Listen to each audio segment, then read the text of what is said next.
Hey guys, check it out. In this video, we're going to do a TFL fleet update, show you all the new vehicles that we have coming up for 2022. Hey Tommy, what are you doing down there? Well, we have a leak, a major leak on the Bronco, and I've got a full video detailing what went wrong over at TFL Cars, so be sure to check that out. Wait, we already got a problem with the Bronco? Yes, but we'll get it sorted.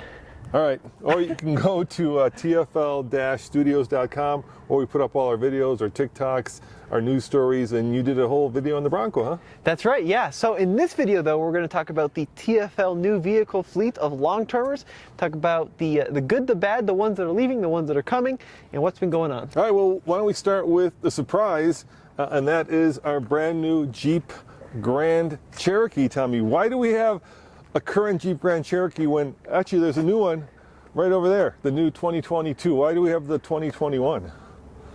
I don't really have a good answer for that. You wanted to buy a 2021, so you went out and bought the 2021. No, I have a good answer for that. The reason we bought this is we wanted to get the new Jeep Grand Cherokee 4xe, but unfortunately they're not available until, what, March of next year, Tommy? Something like that. So how much did you pay for this older Grand Cherokee? Well, this is a placeholder. So I made a deal with Johnson's, who's our dealership that we go to, and I said, tell you what, we need this for a number of videos that we're doing.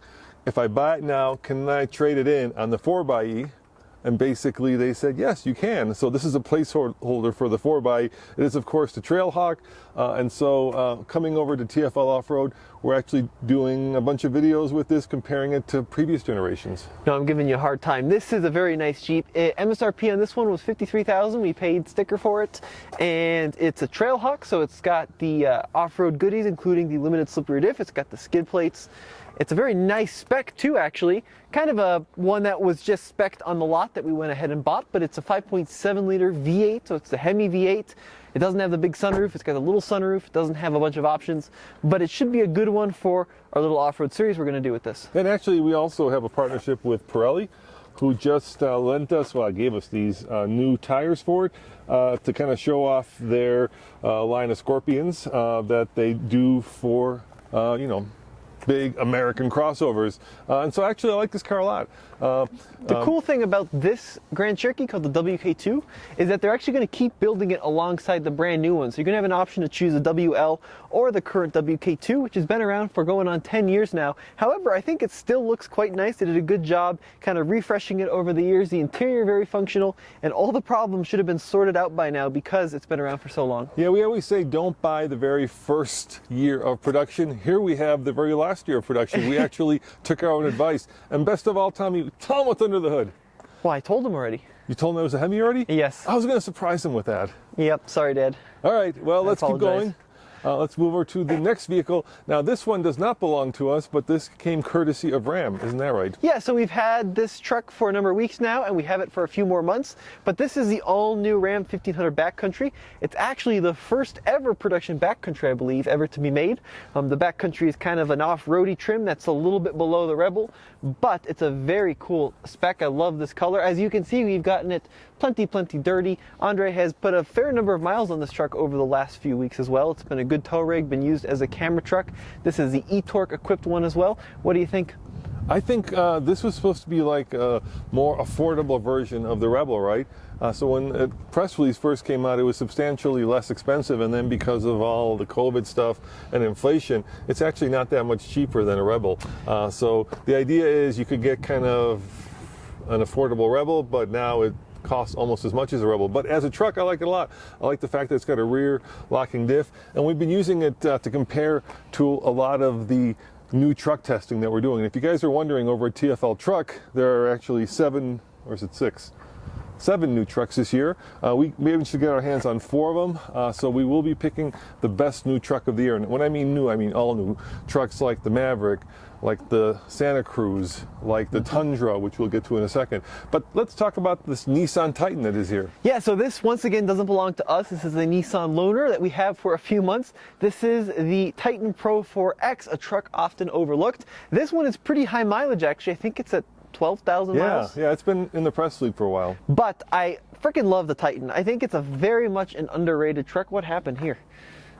Looks like it's had some fun off-road over Yeah, the somebody's had a little bit of fun with it. over the last few months. But the Titan Pro 4X 5.6 liter V8, the best sounding truck, I think, that is not a TRX or Raptor. Standard truck, it just sounds amazing. Nissan really is an underrated full-size truck brand. And one of the coolest parts, Keith, if you come back here, this one has some of the Nismo accessories. So if you take a look up top, it has the light bar with the Nismo bi-rigids up there. It's got the full Titan headache rack here, which looks very, very cool. I really do like this truck, and you can get very good deals on the Titan, even though I know we're seeing crazy, unprecedented new car prices and new truck prices. The Titan is one of the few vehicles where I think you should be able to still get a fairly decent deal on, and it's highly underrated. Interior is a little old, I'll give you that. It's not quite as nice as, for example, the Ram or that Tundra over there, but overall, very solid entry. Hey, there seems to be a theme among these next 3 trucks, Tommy, and it's a 3-letter theme, starting with R and ending in D, huh? Yeah, red. So this is our company truck. So this is that Toyota Tundra. That Tundra just picked up. I just called him Tundra. Tundra. Tundra, sorry, Andre. He just picked up in Texas. I think we were the first to get our hands on a Tundra, so thank you to our friends at Toyota for making that possible. And of course, we just published a towing video with it. We did 2 towing videos with it, actually. The first time, Andre forgot to put it in the proper tow haul mode. Did you know there are 2 tow haul modes on this truck? Here's the thing, though. I think we confused a lot of folks. You did? Yes. How so? Because right when we picked this truck up, Yeah. Toyota lent us one for like 2 weeks. So we had 2 of them here Which for a while. also happened to be a red limited. Yeah. So I think Andre did the towing on that one, didn't he?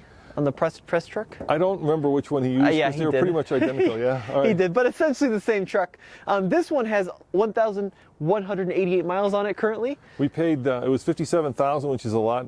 I know it's a limited, but limited in Toyota speak is the middle grade. And we ended up paying with taxes and everything like $64,000. That's a lot of money for, a full-size truck. However, I think the Tundra is getting a lot of hate online that I think is largely undeserved. I mean, I think part of the issue was that People hate this horribly big maw. Well, I think beyond that, though, the old Tundra was around for so long, like 14 years or something, that people expected this game-changing, revolutionary half-ton truck. But Toyota has never been the one, be it sports cars or trucks or SUVs, to really be bleeding edge. They've always been a little bit behind the curve on tech in order to maintain the top-level reliability. So I think when you consider that, the Tundra is a very solid full-size truck entrance. It's not necessarily class-leading in a lot of its figures, but it's a very solid and well-executed vehicle. The interior, extremely well done. I love the infotainment system. I know there's been some complaints online about that, but I strongly believe it's the best in the industry. Ours has been really responsive, easy to use. The turbocharged engine is very good. I just like the Tundra. I know that maybe it doesn't have a crazy V8, maybe the front end is a little bit big, but as a good, solid, all-around truck, Toyota should be pretty proud of this. There's a lot of people who are getting their Tundras, and the YouTube world is getting flooded with Tundra videos. We don't want to just do one after another. We don't want to kind of like, overload you guys with Tundra videos, but we've got a bunch already in the can. There's one that Tommy just did where he compared the infotainment to the other new trucks, so be sure to stay tuned for that one. And speaking of a video that I just shot this morning, guess what, Tommy? Guess what I just drag raced this TRX against? A golf cart. I did not drag race it against a golf cart or a motorcycle or a car. In fact, I drag raced it against a Tremor, but which one, Tommy? The F250. So if you want to see that video, be sure to stay tuned. That is coming up soon. The diesel, and Case was behind the camera. I got to drive the F250 diesel Tremor, and it was fun to drag race, a truck with 1,000 pound-foot of torque against the TRX, and that is coming up as well too. So let's talk about this truck. We've had it now for almost a year. Yep, so 11,000 miles on it, I think. Like 1 mile short of 11,000. Yeah, so nearly 11,000 miles, and it has been pretty much flawless. I think from a reliability standpoint, nothing has failed or broken or started leaking or anything, and it's been a pretty hard 11,000 miles, lots of long trips towing big trailers, and then lots of off-roading on camera rig duty, and it's been very good. Yeah, it's been surprisingly well screwed together, considering I think this was the first TRX in the country delivered as well. So, we keep trucks for about a year, so I think it's going to be time to let go of that truck. But I'm not sure if we can swing it financially. We may hold on to this truck just because a lot of you guys are saying that you don't want to see the TRX go bye-bye. And I got to tell you, I don't want to see it go bye-bye either. There's something when you get on the gas 702 horsepower, and you surprise people in sports cars at a stoplight. That is priceless. It is getting expensive to run though. It is very expensive to run. So figure average fuel economy right around 13.5, which doesn't actually sound too terrible considering the size and the horsepower of the truck, but it does get pretty expensive pretty quickly. And then over here we have, of course, the Bronco. And the thing about this Bronco is that it broke. Well, it did break. Yeah. So we've been seeing these puddles in our studio, and we've been trying to figure out what the puddles are from, and we finally diagnosed it as well, you have to watch that video over at TFL Car. Yeah, head on over to TFL Car's YouTube channel, go to TFL-studios.com. Tommy did a whole video showing us what went wrong with this, which was actually very surprising and very unexpected. We've put 4,000 miles on this in the last, 5 months? 4,492, bought it in July. Other than the leak and actually the top rattling, and we're still waiting on a new top. It's been a long process. Yeah, hopefully that's coming back. We finally got a notice from Ford saying that there's a new top, so we want to get that new hard top installed and see if it actually improves the little dwarfs that were mining above my head every time I was driving this guy. Yes, but I will say fuel economy 17.8, so it's been better than I was expecting, especially in the 35s. It's much more comfortable than some of its competition on the road, so I have been enjoying that. 13.5, by the way, fuel economy on the Ram. I have to look up the Nissan. The Ram 1500, by the way, mid-15 range, and then the Jeep Grand Cherokee is also right around 16 or 17, which is like the Bronco. So, we've got quite the interesting fleet here at TFL going into 2022. I can't wait to see how these trucks hold up. Now, a lot of people want us to do long-term reviews, and to us a long-term review is keeping a vehicle for a year. But if you're interested in much longer reviews, like Andre just did a review of his Subaru that he held on to over 100,000 miles. So we try to do those as well. But as a company, 1 year is about as long as we go. Well, because except for the TRX, maybe. Because people just lose interest, and then if you don't care about it, we don't. I mean, it's not make financial sense to make videos around people, or around trucks that people don't care about. But let us know what you think in the comments below. Yeah, let me know. Should we keep the TRX or should we sell the TRX? That is a question that has been keeping me up at night. See what gas prices do. Yes. All right. Thanks for watching. And as always, this is Roman. And Tommy. Check out TFL-studios.com where you can find all of our info in one spot. Ciao.